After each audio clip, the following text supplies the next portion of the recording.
बिस्मिल्लाहिर्रहमानिर्रहीम। अस्सलाम वालेकुम। मैं हूं अरशद अली और आप देख रहे हैं अली एग्रीइन्फो यूट्यूब चैनल। मेरे प्यारे किसान भाइयों, देखें, हमारी गंदम की फसल पे दो वक्त ऐसे होते हैं जब सबसे ज़्यादा डेफिशिएंसी देखने को मिलती है। इनमें फ़र्स्ट एरीगेशन के बाद एक वक्त आता है और इसके बाद में गोब की हालत पे इस तरह की सूरत हाल देखने को मिलती है। देखें, जो फर्स्ट एरीगेशन के बाद वक़्त आता है, इसे मैं गैर फितरी डेफिशिएंसी भी तस्वर करता हूँ। उसकी वजह यह है कि हमने अपनी फ़र्स्ट एप्लीकेशन में खादें बशमूल माइक्रोन्यूट्रिएंट्स अवेलेबल किए होते हैं। हमारी ज़मीनों का ड्रेनिंग सिस्टम बेहतर ना होने की वजह से ये न्यूट्रिएंट्स वक्ती तौर पौधे को अवेलेबल नहीं होता है, इसलिए इसे आप मसनूई या गैर फितरी डेफिशिएंसी तस्वर करते हैं। हाँ, अच्छा, दूसरा जो वक़्त होता है वहाँ पे हकीकी जो डेफिशिएंसी देखने को मिलती है। देखें, पौधा जैसे जैसे बढ़ता जाता है, अपना हुजम बढ़ाता है, साइज़ बढ़ाता है, उसकी ग़िज़ाई ज़रूरियात भी बढ़ती जाती हैं।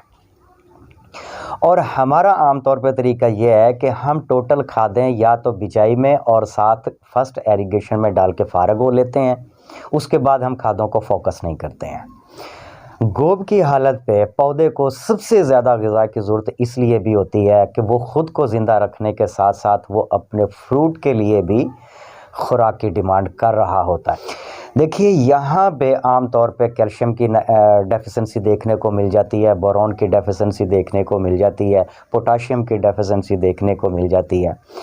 इन चीज़ों को मद्देनज़र रखते हुए मैंने जो फर्स्ट एप्लीकेशन बनाई थी गंदम की, वो भी जामे और एक मज़बूत एप्लीकेशन थी। जिन दोस्तों ने इस एप्लीकेशन पे अमल किया है, अल्हम्दुलिल्लाह आज वो बेहतर तरीके से उनकी फसलें परफॉर्म कर रही हैं। हमने एक जामिया एप्लीकेशन के साथ साथ जो पीछे खादों में के डालने में कोताहियाँ हो गई हैं, उनको भी यहाँ पे रिकवर करना है। मुझे उम्मीद है आप मेरी बात को समझ गए होंगे। आइए हम आपको आज का प्लान समझाते हैं। अच्छा किसान भाइयों, हमारे पास गंदम का फाइनल फर्टिलाइज़र प्लान, इसमें कुछ चीज़ों का ख्याल रखिएगा। पहले तो मैं दो वो चीज़ें मेंशन करूँगा जो हमने हर हाल में करनी है, वो कॉमन है। इसके बाद वो चीज़ें इसके साथ ऐड करेंगे जो ऑप्शनली हैं। हमने अपने जो पीछे खादें वगैरह दी हैं, अपने फर्टिलाइज़र के प्लान इस्तेमाल किए हैं, उनको मद्देनज़र रखते हुए कुछ क्वांटिटी देना चाहते हैं, ये वो चीज़ें होंगी। ठीक है, इसमें सबसे ज़्यादा चीज़ जो फोकस करने वाली वो माइक्रो न्यूट्रिएंट्स हैं, जो हमने सुल्तान की शक्ल में 5 किलो फ़ी एकड़ इस्तेमाल करने हैं। अच्छा, इसके बाद हमने देखना है पोटाशियम, चूँकि इसकी स्टेज बनती है। अच्छा, यहाँ पे भी आपने ये डिसाइड करना है कि अगर आपने बिल्कुल भी पोटाशियम का इस्तेमाल अभी तक नहीं किया है तो 10 किलो फ़ी एकड़ के हिसाब से 25 केजी वाला जो थैला होता है वो वाला यूज़ करना है। 10 किलो फ़ी एकड़ के हिसाब से आपने इस्तेमाल करना है। फ़र्ज़ कर लें कि आपने कुछ ना कुछ क्वांटिटी इस्तेमाल की है पोटाशियम की, तो फिर कम से कम 5 किलो फ़ी एकड़ के हिसाब से आपने इस्तेमाल करना है। यानी अगर आपने बिल्कुल भी पोटाशियम इस्तेमाल नहीं किया है तो 10 किलो फ़ी एकड़, और अगर आप कुछ ना कुछ इस्तेमाल कर चुके हैं पहले तो फिर 5 किलो फ़ी एकड़ के हिसाब से शामिल करना है। यहाँ पे जो हमारा ये फर्टिलाइज़र प्लान है ये कॉमन है, यहाँ तक तो हर शख्स ने इस्तेमाल करना है। यहाँ पे अब हमारे पास माइक्रो न्यूट्रिएंट्स और इसके साथ साथ में पोटाशियम की ख़ास क्वांटिटी मिल जाएगी। अच्छा, इसके बाद ऑप्शनली आते हैं हम। देखें, बहुत सारे ऐसे दोस्त हैं जिन्होंने फ़र्स्ट एप्लीकेशन में फास्फोरस की कुछ क्वांटिटी इस्तेमाल की है, उसके बाद नहीं, या काश्त के दौरान कुछ क्वांटिटी इस्तेमाल की है, उसके बाद नहीं, या बीओपी इस्तेमाल की है और उसके बाद नहीं की और हमारी फसल ने अच्छा परफॉर्म नहीं किया। इसका मतलब ये है कि हमने फास्फोरस की क्वांटिटी पूरी नहीं दी है। तो फिर यहाँ पे आप फास्फोरस को 10 किलो, अच्छा, फास्फोरस के जो सोर्स आपने इस्तेमाल करने हैं, इनमें यूरिया फास्फेट है 1744, इसके अलावा अल्ट्रासोल है, इसके अलावा 1261 है, ज़ोरावर है, नाइट्रोफास है, जो आप लोगों को आसानी के साथ मिल जाए। मैं वैसे इस मौके पर जो पाउडर फार्म होंगे जितने भी, वो सारे ज़बरदस्त हैं, वो आप इस्तेमाल करेंगे 10 किलो फ़ी एकड़ के हिसाब से।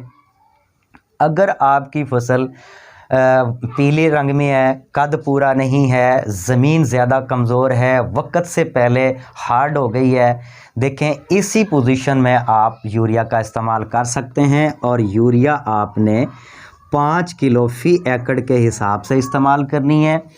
अगर ज़्यादा प्रॉब्लम नज़र आ रहा है इस तरह का, तो आप इस 5 किलो को 10 किलो में भी कन्वर्ट कर सकते हैं, ठीक है। तो ये चीज़ें हमारे पास ऑप्शनली हैं। तो यहाँ तक मेरे ख़्याल में आप लोग समझ गए होंगे। अब इसमें कुछ और चीज़ें कहने वाली हैं।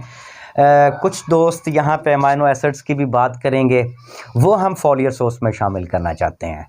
इज़ाबियान हो गया, एनामाइन हो गया, या और भी बहुत सारे सोर्स हैं, जिस तरह के ग्रांट है, रिलाय है, और काफ़ी सोर्स हैं।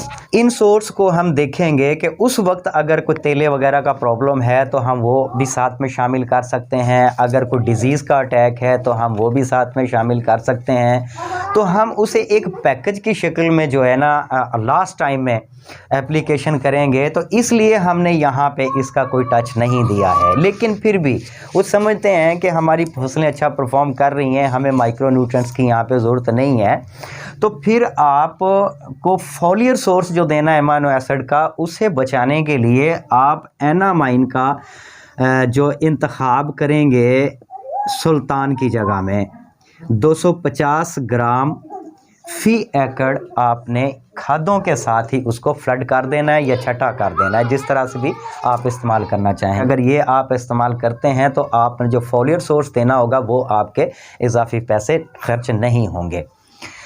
तो दूसरी बात यह है कि मैं कभी भी अपनी वीडियोस में दावा नहीं करता कि अल्हम्दुलिल्लाह कि जी आप मेरे प्लान के मुताबिक चलेंगे तो आप कंफर्म 70 मन ले लेंगे, 75 मन फसल ले लेंगे। देखिए कि ये इख्तियार अल्लाह के हाथ में होते हैं। हमारा काम है बेहतर से बेहतर इंतखाब, अच्छी से अच्छी स्ट्रगल। इसके आगे अल्लाह की मर्ज़ी होती है, वो हमें कितना अता करता है। मुझे उम्मीद है आज की वीडियो आप लोगों के लिए यूज़फुल साबित होगी। आज की वीडियो में इतना ही, इजाज़त दीजिए, अल्लाह हाफ़िज़।